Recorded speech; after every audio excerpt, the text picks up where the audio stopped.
Bank pensioners के एक activist की तरफ से प्रधानमंत्री नरेंद्र मोदी जी को बैंक पेंशन ऑपरेशन और बाकी जो बैंक रिटायर्स के मुद्दे हैं उस पर शिकायत की गई है।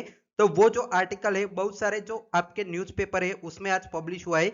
तो पूरी तरह से डिटेल में देखते हैं डीएफएस और आईबीए की भूमिका पर। यहाँ पे जो सवाल है 38 साल से पेंशन की मांग जो अधूरी है उस पर पूरा आर्टिकल चलिए जो पब्लिश हुआ है एक्चुअल न्यूज़पेपर में वो देख लेते हैं।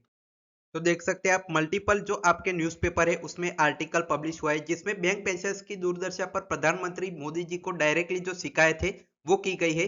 जो ये आपके जयंत शुक्ला जी है, जगत नारायण शुक्ला प्रयागराज से, इनको आप जानते होंगे। आप इनकी जो खबरें हैं बैंक पेंशनर्स के लिए यहाँ पे अलग अलग देखते होंगे। तो उन्होंने प्रधानमंत्री मोदी जी को डायरेक्ट ये लेटर लिखा है जो बहुत सारे न्यूज़पेपर में पब्लिश आज यहाँ पे हुआ है। तो क्या है डिटेल में तो देखिए, डीएफएस की भूमिका पर बड़े सवाल, 38 वर्षों से पेंशन अपडेट नहीं, स्वास्थ्य बीमा नदारत। इस बारे में अब डिटेल में क्या क्या लिखा है वो सारे जो पैराग्राफ है वो चलिए वन बाय वन देखते हैं। तो चलिए अब पूरा लेटर जो है वो मैं आपको वन बाय वन जो लाइन बाय लाइन बताता हूँ। Forum forum of bank pensioners activist के राष्ट्रीय संयोजक जयंत शुक्ला ने बैंक पेंशनर्स की दुर्दशा को लेकर प्रधानमंत्री मोदी जी से शिकायत भरा मेल भेजा है।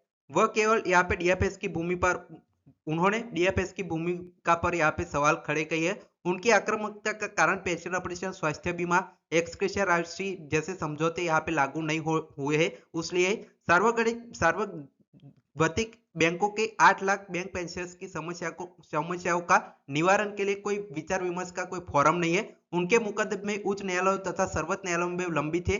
फोरम ने प्रधानमंत्री को यहाँ पे व्यक्तिगत अपना हस्तक्षेप करने की गुजारिश की है। तो ये आपका किस बारे में लेटर है उसके बारे में बेसिक इंफॉर्मेशन। अब डिटेल में इन्होंने क्या कहा है वो अब मैं आपको बताता हूँ। तो देखिए, बैंकों में लागू पेंशन स्कीम केंद्रीय निश्चित सर्विसेज पेंशन रूल्स पर आधारित है।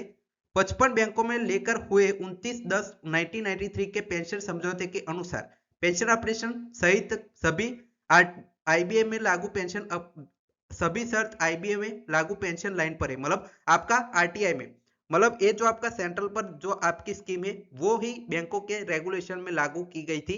सेंट्रल में जैसे थी वैसे आईटीआई के वेतन निर्धारण के साथ पेंशन ऑपरेशन वो बल है। लेकिन समझौते का उल्लंघन करते हुए सार्वजनिक बैंकों ने अपने पेंशनर्स को पेंशन ऑपरेट करने के लिए कोई कदम नहीं उठाया। मतलब जो आपका सेंट्रल के लिए तो हुआ लेकिन बैंकों पर यही आपके नियम लागू होते थे, उनके बेस पर ही उनके अलग से नियम बनाए गए थे बैंकों के भी, लेकिन इन्होंने नहीं किया। अब देखिए, फोरम ने डीएफएस के स्वतंत्रता पत्र जो आपका 9/9/2026 को लेकर दिनांक 20/5/2026 का हवाला दिया, जिसमें उन्होंने कहा गया है कि ध्यान देना चाहिए कि बैंक कर्मचारियों के पेंशन संबंधी मामलों को नियंत्रित करने वाले बैंक एम्प्लॉयज कर्मचारी पेंशन विनिमय 1995 को यहाँ पे केंद्रीय सिविल सेवा पेंशन नियम पर आधारित है। मतलब अभी डीएफएस ने जो लेटर लिखा था कम्युनिकेशन पर 20 मई को, उसके बारे में इन्होंने बताया कि वहां पर भी डीएफएस खुद से इसको एक्सेप्ट करता है।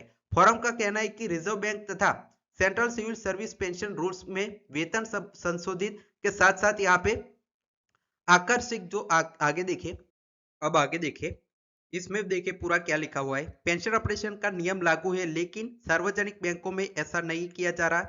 अपवाद स्वरूप केवल एक बार पेंशन लागू करते हुए समय 5वें वेतन रिवीजन के संक्षेप में 1986 से 1987 के बीच के पेंशनर्स को पेंशन अपडेट हुई। तो ये आपका पूरा पैराग्राफ में लिखा हुआ है। अब नेक्स्ट में देखिए, फोरम ने प्रधानमंत्री से कहा है कि सरकार ने खंडेलवाल कमेटी की संस्तुतियों के आधार पर स्टाफ वेलफेयर फंड जो आपका आवर्तित करते हुए कहा कि इसमें बैंकिंग और रिटायर दोनों का स्वास्थ्य बीमा कराया जाए। उसके लिए आवंटित कल्याण निधि 50% राशि स्वास्थ्य बीमा के लिए प्रावधान की यहाँ पे जो है वो की गई थी। तो इसमें ये पैराग्राफ लिखा हुआ है। अब दूसरा देखिए, फोरम की शिकायत है कि बैंकिंग कर्मियों को स्वास्थ्य बीमा कल्याण निधि से करा रहा है लेकिन रिटायर का नहीं। इस शिकायत पर डीएफएस सचिव ने पिछले 12 वर्षों की कभी ध्यान नहीं दिया और वित्त मंत्री को लिखे पत्रों का भी कदम यहाँ पे किसी ने कदम नहीं उठाया। इस तरह लाखों लोग स्वास्थ्य बीमा से प्रभाव यहाँ पे जो है इलाज से मर गए, बिना यहाँ पे इनको जो है कोई इसका अभाव से इसका जो फायदा नहीं मिला इसलिए मर गए। अब देखिए, फोरम ने कहा कि 8 मार्च 2024 को औद्योगिक विवाद अधिनियम 1947 के राहत हुए वेतन समझौते में 31 अक्टूबर 2022 तक के पेंशनर्स को राहत बीमा यहाँ पे जो है राहत के लिए एक्स ग्रेशिया का अमाउंट है वो इनको दिया गया। समझौते की शर्त यहाँ पे दूसरे पैराग्राफ में अब देखिए, समझौते के शर्त के अनुसार एक्स ग्रेशिया की राशि को सालाना यहाँ पे रिव्यू करना था 2024 से लेके 27 तक, क्योंकि एक्स ग्रेशिया की राशि को यहाँ पे महंगाई भत्ता नहीं दिया जा रहा था, इसलिए बैंक मैनेजमेंट ने पिछले सालों से कोई एक्स ग्रेशिया का यहाँ पे रिव्यू नहीं किया और इसको सिर्फ लटकाया। इसके बारे में इन्होंने पूरा पैराग्राफ लिखा है। अब आगे देखिए, फोरम ने शिकायत की है कि 1 नवंबर 2012 से बैंक कर्मचारियों के मूल वेतन को निर्धारित जो आपका प्रतिशत में कटौती कर उसे स्पेशल अलाउंस बनाकर पेंशन और ग्रेजुइटी की पात्रता से बाहर कर वेतन रिवीजन में होने वाली पेंशन वृद्धि को रोक दिया गया है।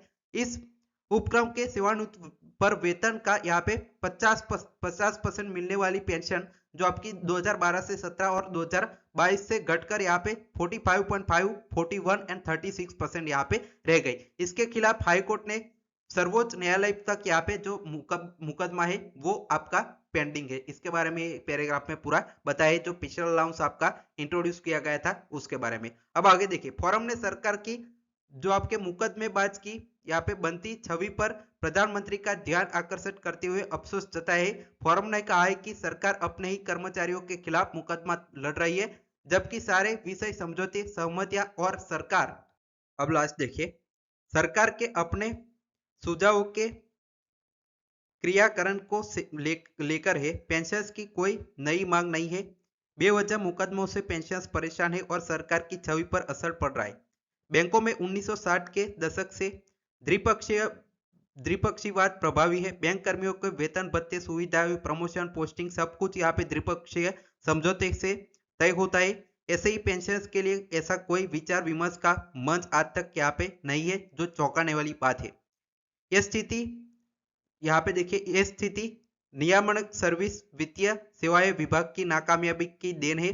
अगर पेंशनर्स को लेकर कोई विचार विमर्श मंच होता तो पेंशनर्स सारे मामले जो है आपसी बातचीत से समझौता या उसका सुझाव ला पाते। फोरम ने 61 से 90 प्लस आयु वर्ग के 8 लाख से अधिक जो आपके पीड़ित पेंशन भोगियों को प्रधानमंत्री का ध्यान आकर्षित किया है और शिकायतों के समाधान के लिए व्यक्तिगत रूप से हस्तक्षेप करने की अनुरोध किया। फोरम ने कहा है कि पेंशनर्स और पेंशनरों की ओर से कोई नई मांग नहीं है। सभी मामले समझौते सहमतियों के सरकार के से सवालों के यहाँ पे जो है कार्यपालन के है, जो बैंक नहीं कर रही। मतलब ये सारी जो डिमांड है वो पेंडिंग है। जो खुद की मांगे है उसके लिए ये पूरा जो आपका न्यूज़पेपर में आर्टिकल है वो छापा गया है। आप इसके बारे में क्या यहाँ पे सोचते हैं, कमेंट में अपनी राय जरूर बताएगा। साथ ही में हमारा बैंक पेंशनर्स गाइड प्रोग्राम है वो आप ज्वाइन कर सकते हैं, जिसमें आपको डिटेल जो आपके जितने भी जो बैंक के टर्म्स होते हैं, जो आपका पेंशन से लेकर जो ग्रेचुटी जो लिव इंकेशमेंट, वो सारी चीजें आपको मिलेगी। 1-on-1 कंसल्टेशन मुझसे बात करके सवाल का जवाब ले सकते हैं। ई बुकलेट्स आपको रेगुलेशन रूल्स पर मिलेगी। Q&A आपको वीकली वीडियोस मिलेंगे। कोर्ट केसेस की detail, official circular, pension calculation, arrear calculation, WhatsApp group आपको यहाँ पे पर्सनल मिलेगा। 499 में पूरा जो कोर्स है इस नंबर पर व्हाट्सएप करके ज्वाइन कर सकते हैं।